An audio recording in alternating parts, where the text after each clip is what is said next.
आज की दुनिया के दोस्तों, स्वागत है आपका YouTube channel the account master में। Today I am here to deliver a lecture on the subject management of industrial relation and the subject code is ECCOM 4026. It means it is compulsory second paper for the human resource management specialization of MCOM semester 4 students, and the topic of today's lecture is main aspect of industrial relation. तो चलिए फिर lecture start करते हैं। Main aspect of industrial relation. तो main aspect of industrial relation के बारे में देखेंगे तो तीन मेन एस्पेक्ट होता है, जैसे एक promotion and development of healthy labour management relation.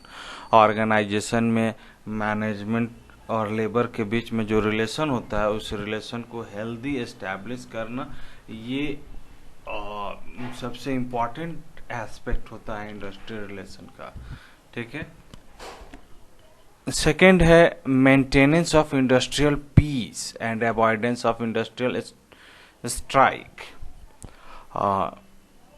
Organisation में इंडस्ट्रियल पीस का होना और जरूरी है, उसको मेंटेन करना इंडस्ट्रियल रिलेशन का एक काम होता है, और साथ में इंडस्ट्रियल स्ट्राइक का जो चांसेस है उसको अवॉइड करना भी इंडस्ट्रियल रिलेशन का एक पार्ट है। और थर्ड है डेवलपमेंट ऑफ इंडस्ट्रियल डेमोक्रेसी। तो चलिए फिर पॉइंट बाय पॉइंट एक एक करके हम लोग देखते हैं क्या इसका एक्सप्लेनेशन है। तो इस तीनों पॉइंट को एक्सप्लेन करते हैं वन बाय वन। तो पहला है promotion and development of healthy labour relation, labour management relation. तो लेबर मैनेजमेंट रिलेशन का कैसे हम प्रमोशन और डेवलपमेंट करते हैं उसको देखते हैं। One of the aspect of industrial relation is to promote and develop healthy relation between the employer and employee and presupposes। तो सबसे इम्पोर्टेंट एस्पेक्ट है कि ऑर्गेनाइजेशन में लेबर और मैनेजमेंट के बीच में या एम्प्लॉयर और एम्प्लॉय के बीच में जो रिलेशन है वो हेल्दी होगा तो ऑर्गेनाइजेशन में कोई प्रॉब्लम्स नहीं होंगे।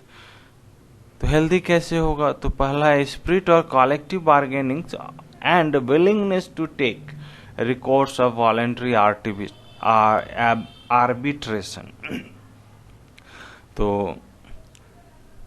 सभी लोग स्वेच्छा से मिल के अगर कोई भी प्रॉब्लम को सॉल्व करना चाहते हैं तो वहाँ पे वॉलंटरी आर्बिट्रेशन करके सॉल्व किया जा सकता है। The very feeling of collective bargaining makes them assume equal status in the industry। तो सबको इक्वल स्टेटस वैसा अगर हम कलेक्टिव बार्गेनिंग करते हैं तो इससे लोगों को क्या लगेगा कि they having equal status in the organisation. तो कोई बड़ा और कोई छोटा फील नहीं करेगा, इस कारण से इंडस्ट्रियल पीस मेंटेन होगा। दूसरा है एग्जिस्टेंस और strong existence of a strong, well organized and democratic and responsible trade union। तो strong, well organized, democratic and responsible, अगर ट्रेड यूनियन में ये क्वालिटीज है तो ऑर्गेनाइजेशन में वर्कर्स का जॉब सिक्योरिटी का प्रॉब्लम नहीं होगा, डिसीजन मेकिंग में उनका पार्टिसिपेशन इम्पॉर्टेंट होगा, जिससे क्या होगा लेबर को अपना डिग्निफाइड रोल मिलेगा, not only in the organisation but also in the society. तो इस एसोसिएशन के बदौलत क्या होता है कि ऑर्गेनाइजेशन में जो प्रॉब्लम्स होते हैं उसमें निगोशिएशन, कंसल्टेशन एंड डिस्कशन, ये जो तीन पॉइंट है वो आसानी से ऑर्गेनाइजेशन में किया जा सकता है। थर्ड पॉइंट है वेलफेयर वर्क। वेलफेयर वर्क मतलब होता है कि जब ऑर्गेनाइजेशन का काम सिर्फ सैलरी देना ही नहीं है, उसको ऑर्गेनाइजेशन में good and healthy relation establish करना भी जरूरी है, जिससे वर्कर्स का वेलफेयर हो सके। तो ये था फर्स्ट पॉइंट। क्लियर है? चलिए फिर आगे बढ़ते हैं। सेकेंड पॉइंट है maintenance of industrial peace. Industrial peace कैसे मेंटेन करेंगे? तो industrial peace presuppose that the absence of industrial strike. मतलब अगर इंडस्ट्रियल स्ट्राइक नहीं होगा तो इंडस्ट्रियल पीस होगा। Such peace can be establish only when the following rights and privilege as enjoyed by the state and the facility for bipartite and tripartite consultation machinery for resolving the dispute, if any, are provided. पहला है machinery for the prevention and settlement of industrial dispute. वैसा एक machinery, वैसा body establish करना होगा जो organisation में हो रहे झगड़े को, इंडस्ट्रियल डिस्प्यूट को नहीं होने दे, अगर होता है तो उसको सेटलमेंट कर ले through legislative and administrative enactment. दूसरा है the provision of bipartite and tripartite forums for the settlement of dispute must be made. तो डिस्प्यूट को सेटल्ड करने के लिए बाइपार्टाइट और ट्रिपार्टाइट फॉर्म बनाना जरूरी होता है। Various courts, various model, standing orders, procedures को हम लोग इस्तेमाल करेंगे वाइल रिसॉल्विंग डिस्प्यूट।